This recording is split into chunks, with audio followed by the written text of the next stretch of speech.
2026 football বিশ্বকাপে Brazil স্কোয়াডে কি থাকবেন নেইমার? ব্রাজিল ফুটবলে এই প্রশ্নটা অনেক আগ ধরেই। কার্লো আনচেলত্তির অধীনে ব্রাজিলের জার্সি গায়ে মাঠে নামা হয়নি দেশের ইতিহাসে সর্বকালের সর্বোচ্চ গোলদাতা নেইমার জুনিয়রের।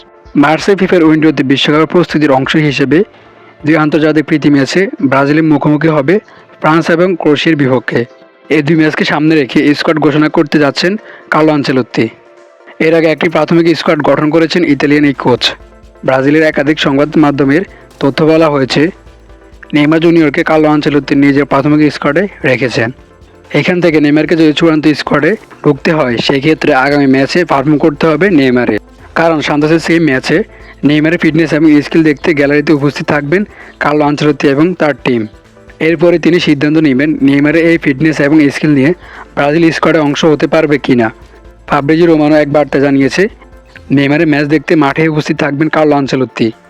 সান্তোসের আগামী ম্যাচে নেইমারের শেষ পরীক্ষা, সেখানে চূড়ান্ত হবে ব্রাজিল স্কোয়াডে আসতে পারবেন কিনা তিনি। মার্চে ফিফার উইন্ডোতে ব্রাজিলের যে দুই ম্যাচ খেলবে ফ্রান্সের এবং ক্রোয়েশিয়ার বিপক্ষে, সেই দুই ম্যাচের স্কোয়াড থেকে খুব বেশি পরিবর্তন আসবে না বিশ্বকাপের স্কোয়াডে।